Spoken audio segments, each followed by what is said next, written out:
Thanks for your interest in Dance of the Continents, an original production from Texas Christian University. The following video describes the show scene by scene and provides suggestions on how you can execute it successfully in your own school. The show is divided into two parts. In part one, we meet Alfred Wegener. We watch his death on a glacier, we hear his ideas, we see his evidence, and we recognize his suffering as an outcast of the scientific community. In part two, Harry Hess and others come along and provide the missing data that completes our picture of plate tectonics. Part 1. Alfred Wegener, a hero and outcast. Part 1 is divided into 11 scenes. It starts with an introduction of plate tectonics and the concept. The show opens with a curtain to a dark, cold stage and Wegener's death on a glacier. In Scene 3, we go on to ask what makes people special, and how can we be special too? Scene 4 translates these questions into action and the box dance. The narrators travel through time in Scene 5, back to 1915, and hear Wegener's big idea in Scene 6. The Doubter's Descent comes in Scene 7 with a long and very popular rap.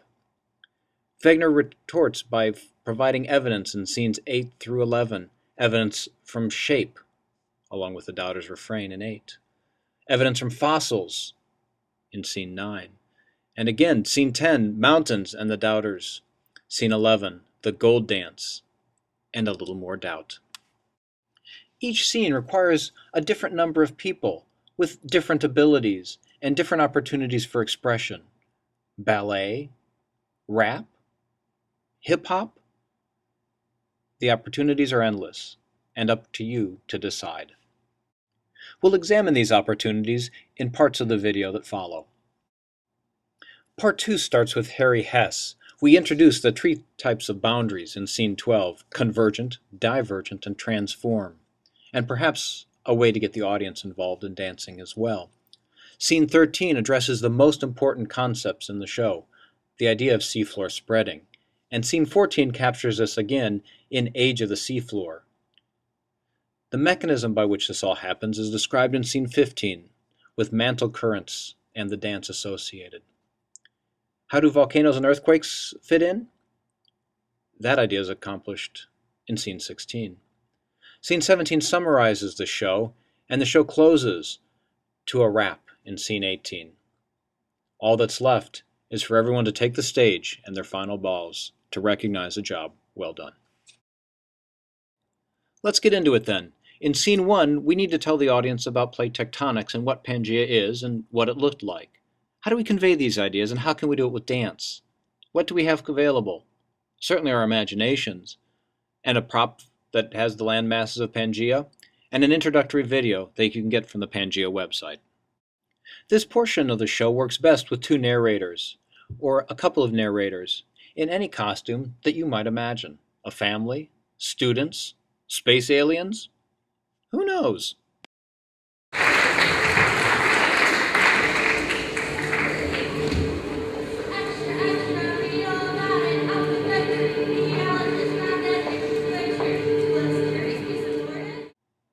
Scene 2, Death on a Glacier. We want a dramatic start for our feature, and none is better than Wegener's death in 1930, where he freezes to death on a glacier in a vain attempt to try and get supplies for his trapped expeditionary crew in Greenland. He died an outcast, mainly because he wasn't a member of the club. He was a meteorologist and not a geologist, and his model was missing pieces. This part of the show could include Wegener, the explorer, a glacier that consumes him, and snowflakes, if you have enough people. One school decided to do this as a ballet. Let's take a look.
Now, to counter some of the somberness of Scene 2, we can ask in Scene 3, what makes people special?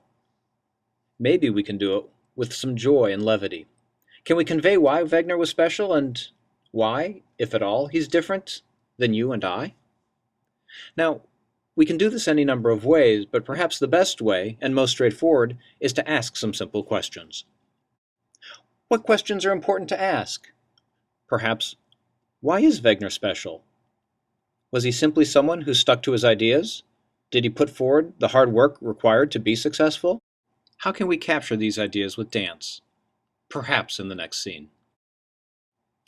Time for some fun. Let's do the box dance. Can you figure out how to describe some of the evidence? Shape, fossils, mountains, gold?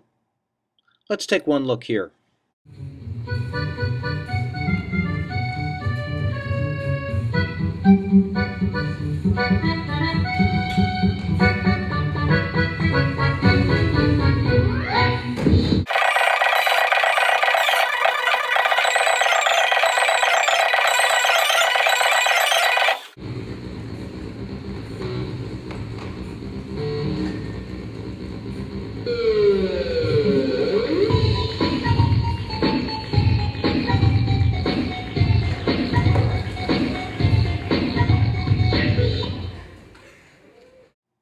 In Scene 5, we travel back in time from 1930 to 1915 and hear about Wegener, his idea, and the evidence.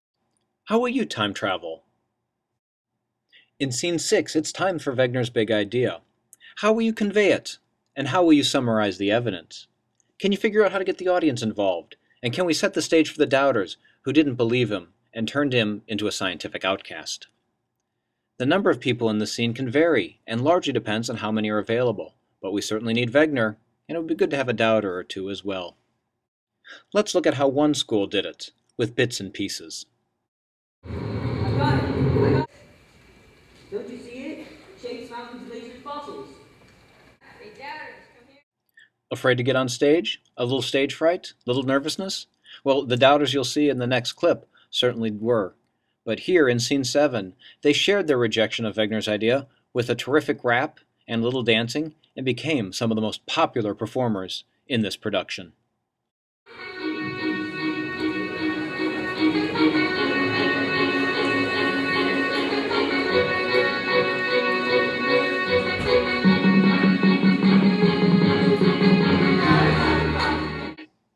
In Scene 8, it's time to respond to those doubters with some evidence.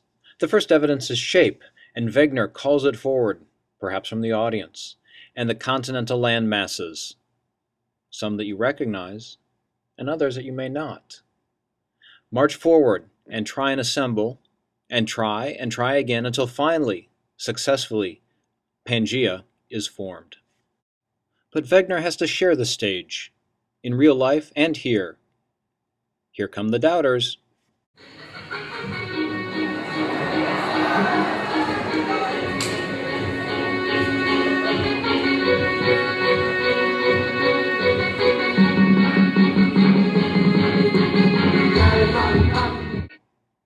In Scene 9, it's time to creatively introduce the fossils. Oh yes, and the doubters. How will you introduce it? What's your dance idea? You've got a lot of people to work with. Wegener, doubters, Pangaea, fossils. How will you use them?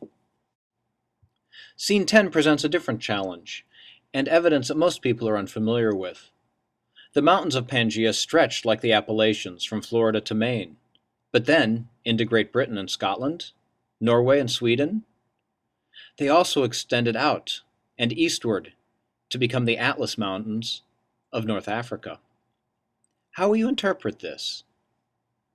Oh yes, don't worry, the doubters will be there to reject the idea. You can use students for mountains, for Wegener conducting them, and perhaps continents of Pangaea to show how the mountains split when Pangaea split. Good luck. We're looking forward to seeing your ideas. Hi ho! Hi ho! All right, I'm not a singer, but in Scene 11 you could be. Here we talk about Wegener's idea that the gold distributed across the planet was once localized in Pangaea. How can we spread the gold across the continents? How can we have miners recover it? Do we have to worry about doubters rejecting it? No, not yet. Can you believe it? Halfway done. Part 2, Harry Hess and the Missing Pieces. The curtain raises, but beforehand, do you have extra creative juices? How about some period piece commercials? Any ideas? We'd love to see them. There are a lot of ways to embrace the ideas of the boundary dance. We want to teach convergent, divergent, and transform boundaries. We can certainly utilize a larger number of actors in this part. But sometimes there's beauty in simplicity and opportunities in simplicity to get the audience involved. Can you think of some simple movements that convey these ideas clearly, accurately, where everyone can join in? Your dance, your performance is a model, and the value of any model rests, at some level, in its accuracy. Seafloor spreading is the most important part of the content that we're covering. It explains why Wegener was an outcast. He missed the idea. And why Hess was such a hero in completing this great story. When you come to dance the seafloor spreading dance, pay careful attention to what you're doing and how you're doing it. Does it actually match the content? There are a lot of ways to do it. But you're educating an audience, perhaps an audience of 1,000, and so we have to do it accurately. Have you ever seen Singing in the Rain? That wonderful scene where he dances in the rain around a light pole? In scene 14, you can be anthropomorphic, pretending to be seafloor, new and fresh as it oozes from the mid-Atlantic ridge, and as it approaches the continents, older and older. How many will dance? Will you use canes and hats? Will you use Pangaea to emphasize the spreading of the continents? The choice is yours. Scene 15 challenges us to introduce some very difficult scientific vocabulary. Lithosphere, asthenosphere, convection currents. Can you, with props and perhaps ribbons to represent molten rock, illustrate these principles with a dance?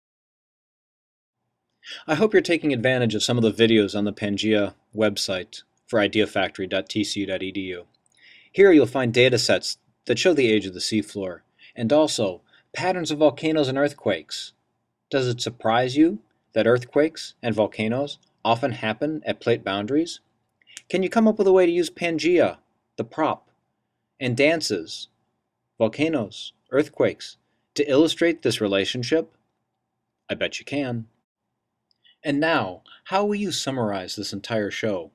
Quickly. It's time to end with a bang. Scene 18 allows you to do this. The final rap developed by one school is a great way to close out the show, to generate some enthusiasm, and to put smiles on the faces of everyone in the audience. Let's take a peek, shall we? 1, 2, ready, go. All right, McLean, I need to get some excitement in this place, all right? Come on out, background dancers. Put your hands together. I need y'all to stand up and scream! Yeah, get out of the seat. Let's go, get out of your seat in this place.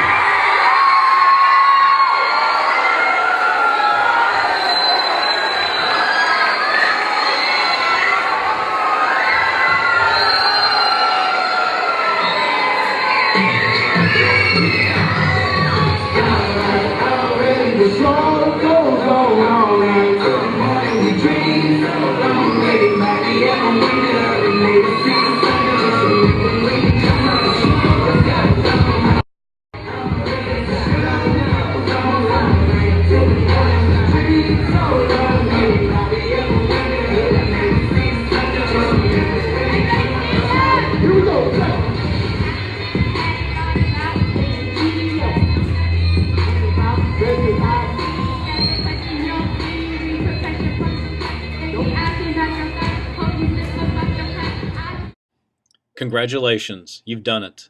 It's time to take your bows and join your friends on stage and celebrate a job very well done. Let's get loud. Let's have a little bit of fun. It's almost Turkey Day.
All right, so where do you start? You know how many people are performing from your classes. You know how many roles there are. There are sheets that you can download to help you sign up for different activities. So choose, and then start oozing creativity. If you got a question, contact us at ideafactory@tcu.edu.